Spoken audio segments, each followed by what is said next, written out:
This call is now being recorded.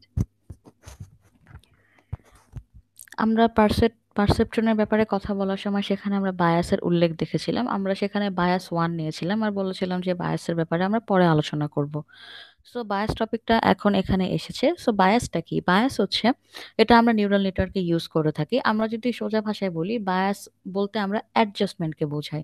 এখন অ্যাডজাস্টমেন্টটা কিরকম? Suppose আমরা যদি বলি যে আমরা যখন আহ রান্না বান্না করা হয়, যদি তরকারি রান্না করা হয়, তো তরকারির মাঝখানে হয়তো আমরা দেখি যে লবণটা ঠিক আছে কিনা। যদি দেখি যে লবণটা ঠিক নেই, তাহলে সেক্ষেত্রে আমরা আরেকটু লবণ দিয়ে সেটাকে অ্যাডজাস্ট করি। বা আমরা অনেক সময় গেস্ট আসে এবং যখন তারা আমরা তাদেরকে যখন চা অফার করি, তখন আমরা চিনি দেই। যদি গেস্টের যে পর্যাপ্ত পরিমাণ সে চা খায় বা গেস্টের যে পরিমাণ চিনি খায়, সেই পরিমাণ যদি না হয়, সে বলে দেয় এবং আমরা তাতে আরো কিছু চিনি অ্যাড করে দেই। এই যে আমরা অ্যাডটা করছি সাফিসিয়েন্ট অ্যামাউন্টটা পাওয়ার জন্য, এই যে অ্যাডজাস্টমেন্টটা করছি, এটাই আসলে বায়াস। আমরা আমাদের ডেইলি লাইফে অনেক বায়াসের কাজ করে থাকি, অনেক কিছু অ্যাডজাস্টের জন্য অনেক কিছু আগ-পিছ করে থাকি। সো এই বিষয়টাই হচ্ছে বায়াস। এই জিনিসটা নিউরাল নেটওয়ার্কে কিভাবে ঘটে সেটাই এখন আমরা দেখব।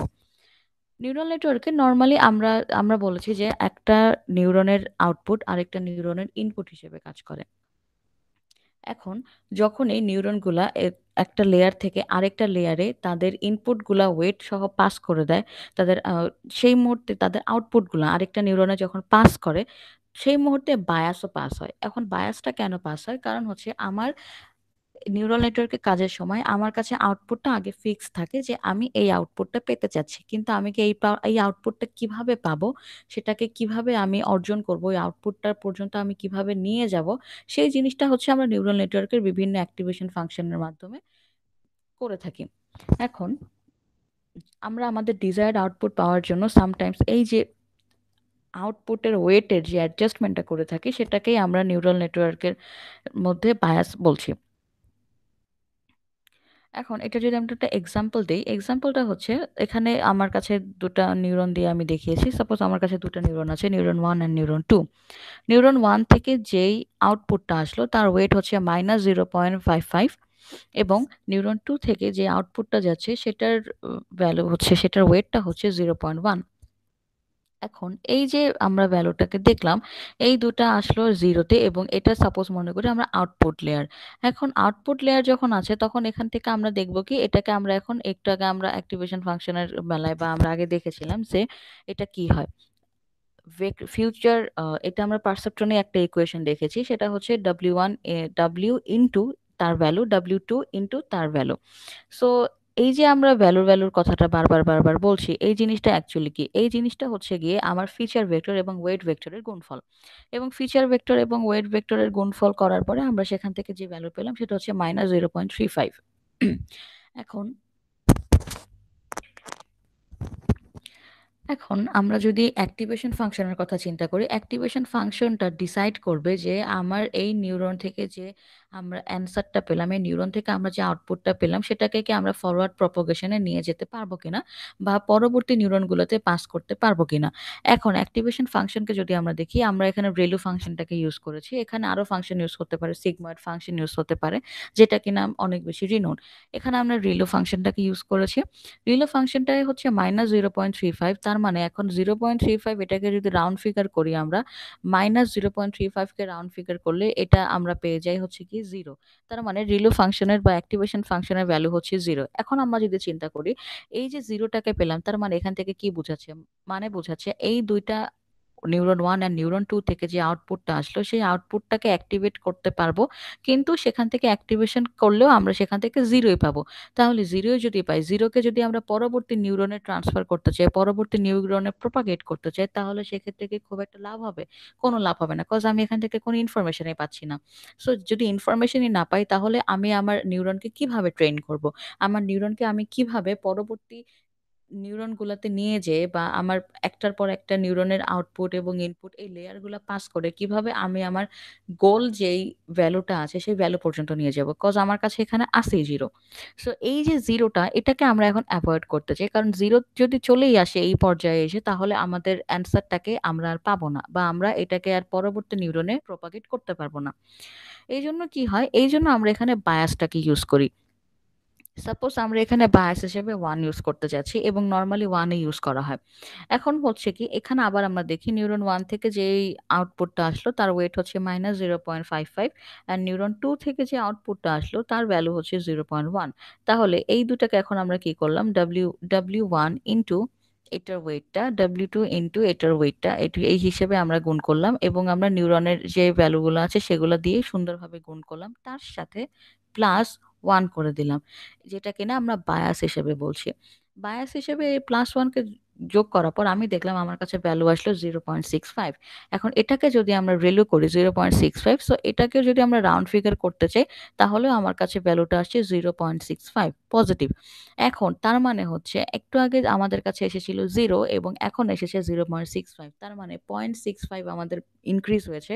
তার মানে এখন এখন যদি আমরা এটাকে অন্য নিউরনে পাস করি, অন্য নিউরনের কাছে সে প্রপাগেট করে, তাহলে আমরা কিছু ইনফরমেশন পেয়ে যাব, যাতে করে আমরা আমাদের যে অ্যান্সারটা আছে সেই ফিক্সড অ্যান্সারটা পর্যন্ত পৌঁছাতে পারি।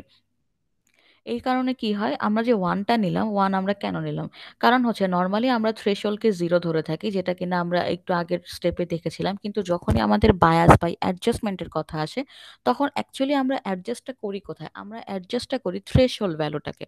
আমরা এতক্ষণ ধরে অ্যাডজাস্টমেন্টের কথা বলে আসলাম, আমরা বারবার ট্রান্সফর্মের কথা বলে আসলাম। সো এই যে আমরা অ্যাডজাস্টমেন্টের কথা বলছি, অ্যাডজাস্টমেন্টটা বেসিক্যালি একটা নির্দিষ্ট পয়েন্টে হয়, কারণ আমি চাইলেই যে কোনো ওয়েটকে চেঞ্জ করতে পারবো না। যে কোনো নিউরনের আউটপুটকেই আমি, আউটপুটের আসা যে ওয়েট সেটাকে আমি চাইলে চেঞ্জ করতে পারবো না। আমার চেঞ্জ করতে হলে এমন একটা জিনিসকে চেঞ্জ করতে হবে যেটা কিনা সাস্টেইনেবল। সো এরকম হচ্ছে থ্রেশহোল্ড। থ্রেশহোল্ড ভ্যালুটা আমরা আগে জিরো ধরেছিলাম, কিন্তু এটাকে যদি আমি এখন জিরো থেকে -1-এ নিয়ে আসি, তাহলেই হচ্ছে আমার আমার যেই থ্রেশহোল্ডটা কিছুটা মুভ হলো, তাতে করে আমার এই অ্যাডজাস্টমেন্টটা করতে সুবিধা হয়ে যাবে আমার, এবং এটাকে আমি গ্রাফেও সুন্দরভাবে ফিট করতে পারবো।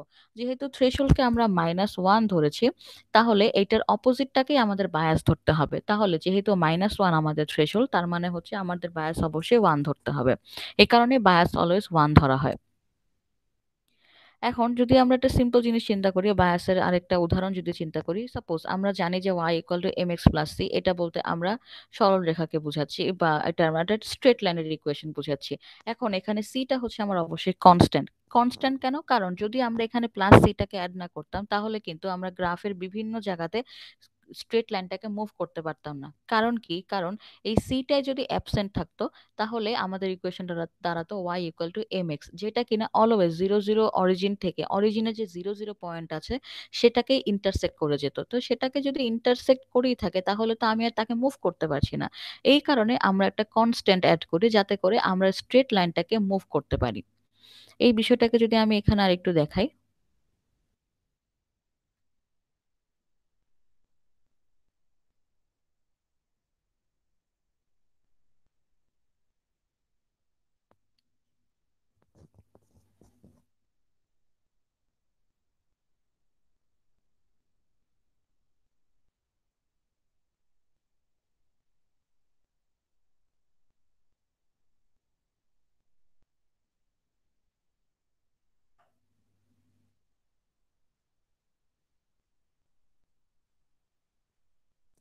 সাপোজ আমরা আমরা যদি এখন মনে করি আমাদের যে ইকুয়েশনটা সেটা হচ্ছে y =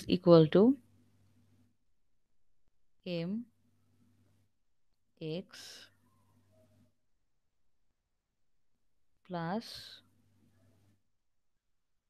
সি। এখানে এই যে সিটা আছে, এই সিটা হচ্ছে গিয়ে আমার কনস্ট্যান্ট। এখন এটা, এখন এই সিটা যদি আমার না থাকতো, মনে করি আমার কাছে এই সিটা নেই, এই সিটা নেই, তাহলে ইকুয়েশনটা আমার হচ্ছে শুধুমাত্র এতটুকু, y = mx+c। তাহলে এখানে কি হতো, তাহলে m হচ্ছে গিয়ে আমার অলওয়েজই বোঝা যাচ্ছে স্লোপ,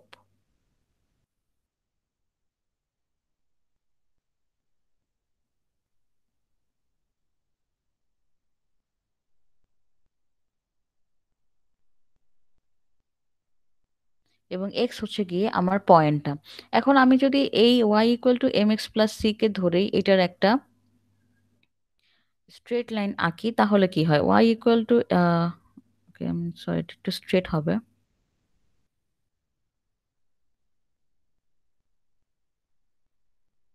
ওকে,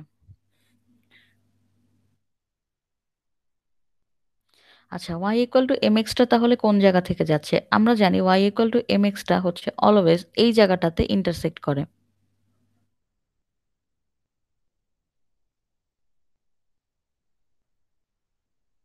এই জায়গাটাতে ইন্টারসেক্ট করে এবং এই জায়গাটা কি, এই জায়গাটা হচ্ছে আমার 0 0, যেটা কিনা আমার অরিজিন। সো যদি আমার কনস্ট্যান্টটা নাই থাকে তাহলে সেক্ষেত্রে অবশ্যই বারবার বারবার y=mx টা আমার এই জায়গাটাতে ইন্টারসেক্ট করছে। তখন এটাকে আমি আর কোথাও মুভ করতে পারছি না। কোনো উপরে নিচে মুভ করতে গেলেও কিন্তু আমার এটা কোনোভাবে অরিজিন থেকে সরছে না। তার মানে কি প্রত্যেকবারই এটা মূল বিন্দু থেকেই যাচ্ছে।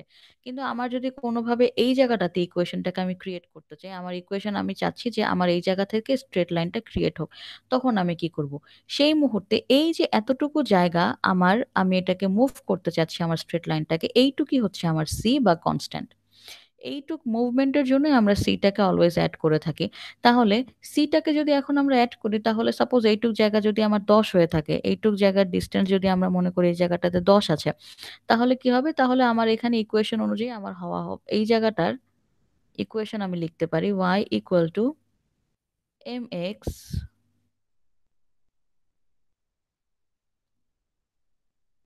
প্লাস 10। ওকে। সো তার মানে এই জায়গা থেকে এখন যদি আমি একটা স্ট্রেট লাইন টানি তাহলে সেটা এরকম দাঁড়াচ্ছে এবং এখানে এই যে এতটুকু ডিস্টেন্স 0 0 অরিজিন থেকে এই পয়েন্টটার যে ডিস্টেন্স সেটা হচ্ছে গিয়ে 10। তার মানে কি হলো? তার মানে হলো আমি এটাকে শিফট করতে পারছি। এই যে শিফট করলাম বা এই যে শিপমেন্টের ব্যাপারটা, এই জিনিসটাই হচ্ছে নিউরাল নেটওয়ার্কের বায়াস।